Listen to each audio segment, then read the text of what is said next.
Hola Diana, ¿cómo estás? Hola Gloria, ¿cómo estás? Gracias por aceptar la invitación. Encantada, encantadísima.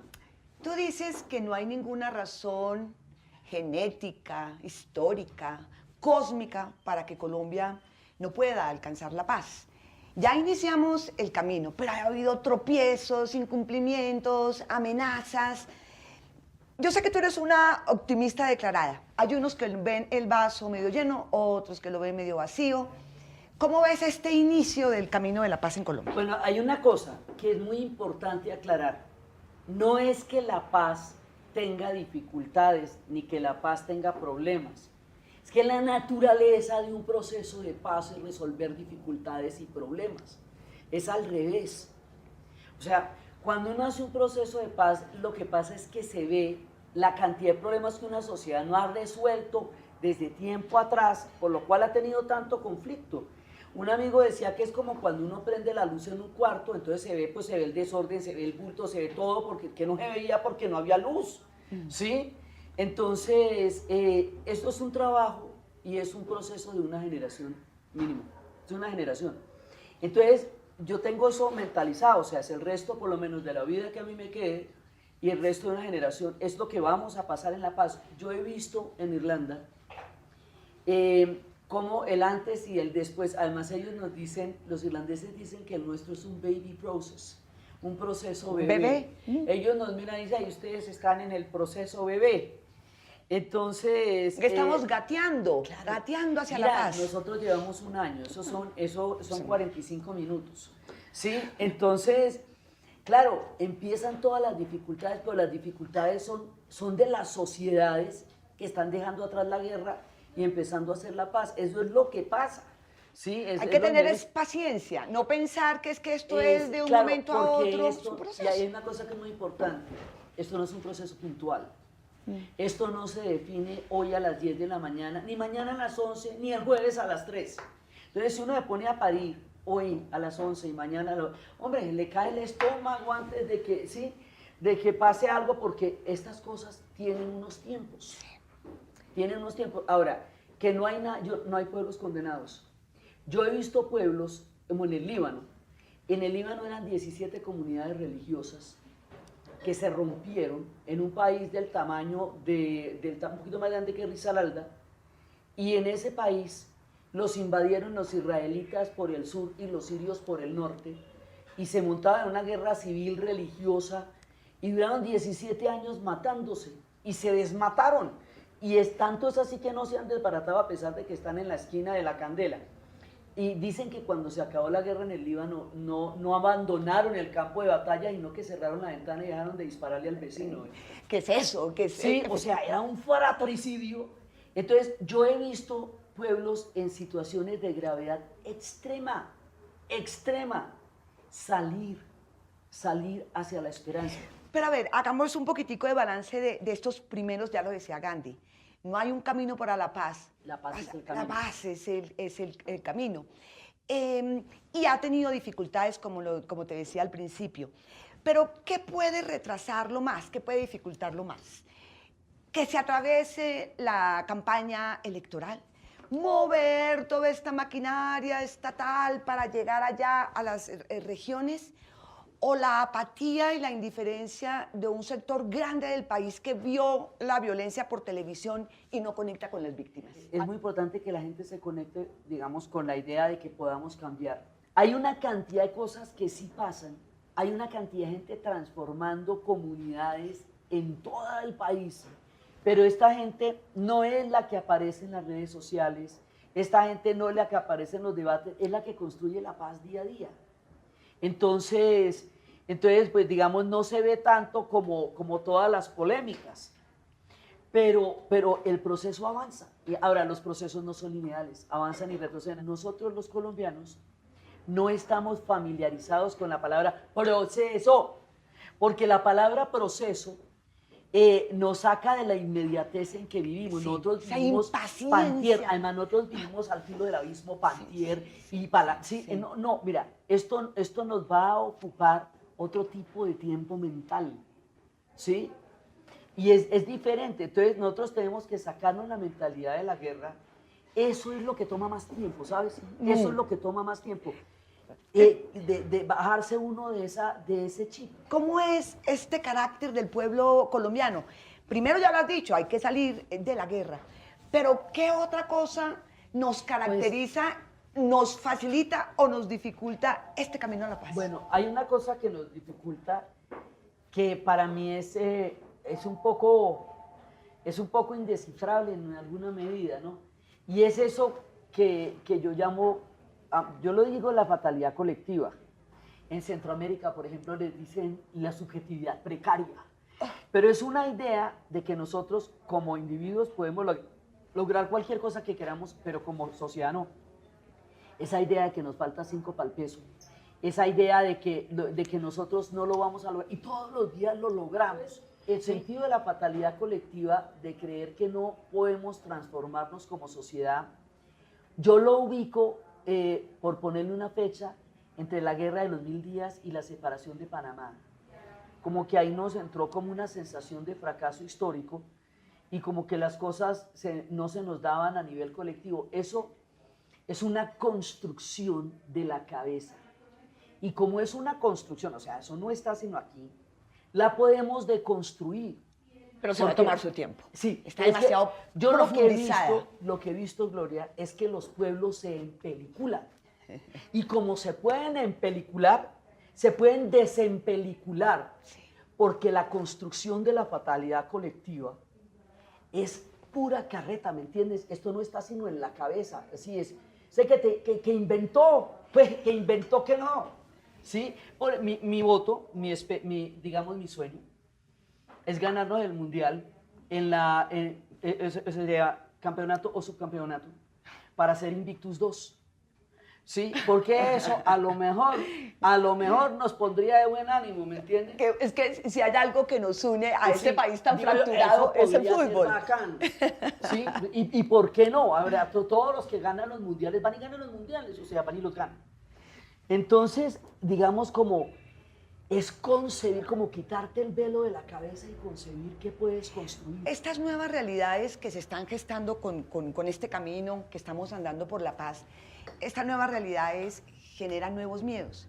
Sí. Y hay unos líderes políticos, unos gobernantes que esperan llegar al poder metiendo miedo. ¿Te acuerdas la vieja película Llegaron los rusos? Estamos, es como el cuento del castrochavismo, los comunistas, y la gente dice, pero a ver, ¿será que confío? ¿Será que de verdad llegaron los comunistas? Estos líderes que le juegan al miedo, hay mucha irresponsabilidad arriba, ¿no es cierto? El miedo es un arma muy poderosa. Marcuse decía que quien te controle el miedo a la muerte y te controle la sexualidad, te controla la cabeza. El miedo es un arma primaria que moviliza a la gente, ¿sí?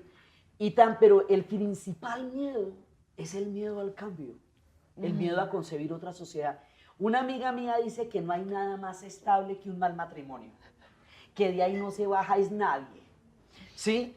Entonces la gente prefiere un pésimo matrimonio, feroz de lo grave, que intentar separarse y hacer una vida nueva. ¿Sí? Entonces, preferir como aferrarse a una guerra que tú ya sabes cómo es, antes de imaginarse una paz que no tienes ni idea cómo será. ¿Sí? Entonces, el miedo, esa es la capacidad de transformarte, a siquiera pensar en la posibilidad de ver al otro como una persona que es un compatriota tuyo también. Ver al otro como una persona que, pensando de una manera totalmente distinta a ti, no es tu enemigo. La polarización es el resultado de la experiencia que tú has tenido con respecto a un tema. O sea, tú piensas de un tema de acuerdo con la experiencia que tú has tenido y con la información que has tenido respecto de ese tema. Y otra persona piensa todo lo contrario, de acuerdo a la experiencia que ha tenido con ese tema. En realidad, es que cada uno tiene el derecho a tener el relato que le dé la gana, ¿me entiendes? Pero este proceso de paz es inédito, es atípico en el mundo. Toda la comunidad internacional está expectante a ver que funcione.